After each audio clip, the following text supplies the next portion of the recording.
Well, if I remember right, Miss Cindy said we had an hour and 15 minutes, so I've got plenty of time.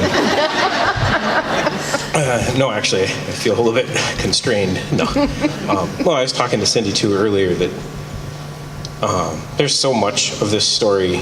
It's really hard to compress it because I feel like I'm leaving out so much of God's faithfulness throughout the story. And so if you guys want to listen for like 4 hours or something sometime, feel free to ask me one question and I'll probably ramble longer than you want to care. But as a dad, listening to my daughter's heart being surrendered to Christ is the best thing that I could ever imagine. And I just want to thank each of you guys, staff and everybody else too, but the Hope Harbor isn't a program. It isn't what you do every day. It isn't a schedule. It isn't the volunteers. It's all of you guys and everybody surrendering their will to Christ to do what He's called them to do. And without that,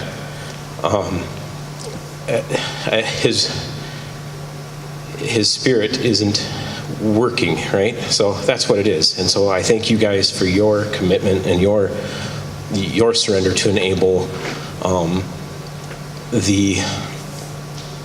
this harbor of hope for families. Because like Stacia said, we were not in a very good place a year and a half ago.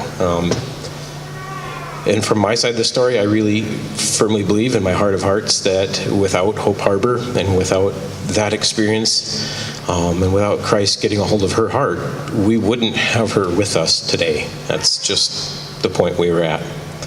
So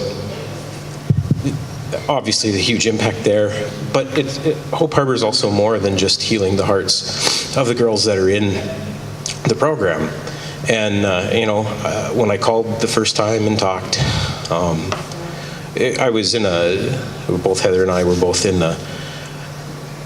I hate to say hopeless, but just adrift. I mean, we knew Christ is hope. We knew we had that, but you couldn't see any of it in the storm, right? And we called and we came down and met and interviewed and all that stuff and left her off here. And part of the deal is we have to come for parenting class every week and then counseling every other week and all that stuff. And we're in Thief River, so it's a little bit of a commitment. It's a 5-hour one-way drive. So for those that are interested in like math, that was a little over 34,000 miles or 1.37 times. Like 1.37 times around the Earth at the equator that I put on between our place in Thief River and the house here in Hope Harbor here in Marshall. But that's just because I like math. But I kind of thought it out of quite a bit of arrogance. That was like the parenting class. We've got 4 kids and a foster kid. We're doing pretty good on all the rest of them. Just this one particular one we're having issues with. But turns out you still can learn things.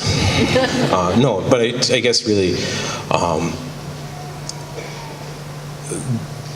the staff pour into us as parents and into the family too. And it's not just about healing a girl's heart or exposing them to Christ's love where they're just confronted with it being acted out in their face by non-parental units. We walked away with a whole pile of tools that I don't know that all of our other kids necessarily appreciate, but that's too bad too.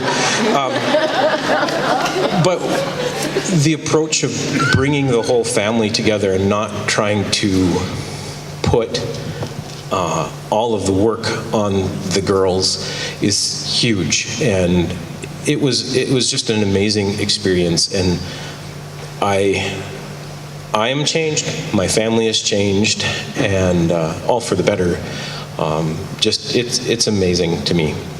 And so I guess I just want to leave you there's so many examples of God's faithfulness through this. Just, I mean, it comes back to Miss Claudia and the other people who started it too, being faithful in the beginning, and the next step of faithfulness, and faithfulness, building on faithfulness, to everybody who supports the ministry, whether that's in prayer, whether it's financially, whether it's coming and cleaning gutters or painting or whatever it is. It's the faithfulness and obedience to his call that's stacked up. It just amazes me that he took our family on a journey of weird stuff to build us up to the point where we had enough trust in him to trust him when this storm hit. So he had prepared our hearts all the way up until this point. He had prepared everything at Hope Harbor. He prepared, like, everything. The stage was perfectly set, such that when we were in that place of need, everything was ready and prepped and ready to go. And it's just amazing to me. Again, I kind of like math, and you start looking at the odds of this stuff working out. It doesn't work that way, right? It's not going to. So I guess I really the biggest word for me is just through this whole thing is just been that obedience. And sometimes it's really hard to see why I need to be obedient to some crazy thing, but just God is faithful to use that obedience to bring very, very exceedingly good things. So I just want to thank each and every one of you. And I can't say enough thanks, because it's a debt that I could never repay. But thank you all.